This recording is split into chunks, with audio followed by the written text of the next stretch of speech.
Hello viewers, আসসালামু আলাইকুম। Welcome back to my channel. আমি ফারজানা হায়দারিনা আছি আপনাদের সাথে। আজ আমি শেয়ার করব কিভাবে মানে আমরা গ্রামে যেখানে মাটির চুলায় বেগুন পুড়িয়ে ভর্তা করতাম, সেটা তো আসলে শহরে সম্ভব হয় না।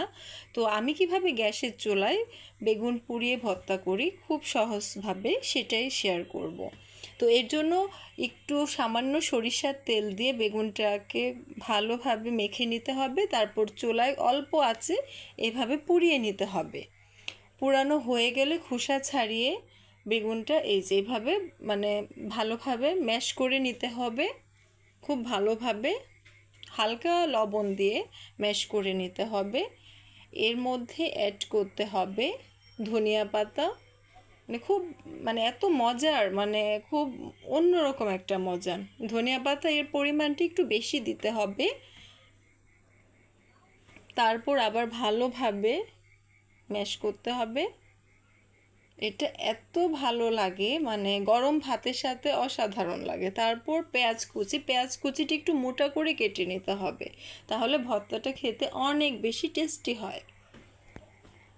তো দেখতে পাচ্ছেন আমি কতটুকু পরিমাণ নিয়েছি। পেঁয়াজ এবং ধনিয়া পাতার পরিমাণটা বাড়িয়ে নিতে হবে। আর ঝাল কম বেশি, যারা কম খায় কম ঝাল দিবেন, যারা একটু ঝাল পছন্দ করে, আমার ঝাল অনেক ভালো লাগে তাই আমি কাঁচামরিচ এবং শুকনো মরিচ দুটোই দিয়েছি। দুটো দিলে দুটোর ফ্লেভার অন্যরকম একটা ভালো লাগে আসলে।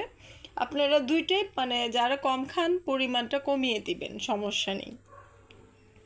কাঁচামরিচ এবং শুকনো মরিচ হালকা লবণ দিয়ে এভাবে ম্যাশ করে নিতে হবে খুব ভালোভাবে। এই ভর্তাটা এত মজা হয় যে আর ভাতের সাথে আর অন্য কোনো কিছু না হলেও আসলে চলে। কাঁচামরিচগুলো খুব ভালোভাবে এবং শুকনা মরিচ এই দুটো উপকরণ খুব ভালোভাবে ম্যাশ করে নিতে হবে। আমার ভিডিওগুলো যদি ভালো লাগে প্লিজ সাবস্ক্রাইব করবেন আমার চ্যানেলটা এবং পাশে থাকা বেল আইকনটিতে ক্লিক করতে একদমই ভুলবেন না। তো এই যে ভর্তার মধ্যে যে ম্যাশ করা মরিচগুলো, এগুলো আমি মিশিয়ে নিচ্ছি। এখন খুব ভালোভাবে মিক্সড করে নিতে হবে।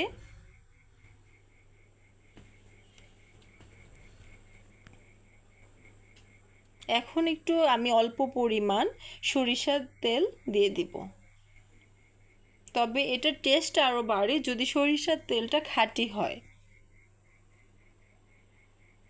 এই যে অল্প পরিমাণ দিতে হবে, এত টেস্ট হয়। আপনারা এভাবে বাসায় অবশ্যই বানাবেন এবং কেমন লেগেছে আমাকে ফিডব্যাক জানাবেন। অল্প পরিমাণ লবণ দিয়ে দিচ্ছি। এখন খুব ভালোভাবে মিক্সড করে নিব। এই যে আমার ভর্তা রেডি। তো দেখতেই পাচ্ছেন কতটা ইয়ামি লাগছে, এত ভালো লাগে। পুড়িয়ে বেগুন ভর্তা এটা অন্যরকম একটা স্বাদ। আপনারা এভাবে বানিয়ে অবশ্যই ট্রাই করবেন এবং অবশ্যই আমাকে ফিডব্যাক জানাবেন যে কেমন লেগেছে। তো আজ এই পর্যন্তই। সবাই ভালো থাকবেন, সুস্থ থাকবেন। আল্লাহ হাফেজ। এবং আমার চ্যানেলটি অবশ্যই সাবস্ক্রাইব করে দিবেন।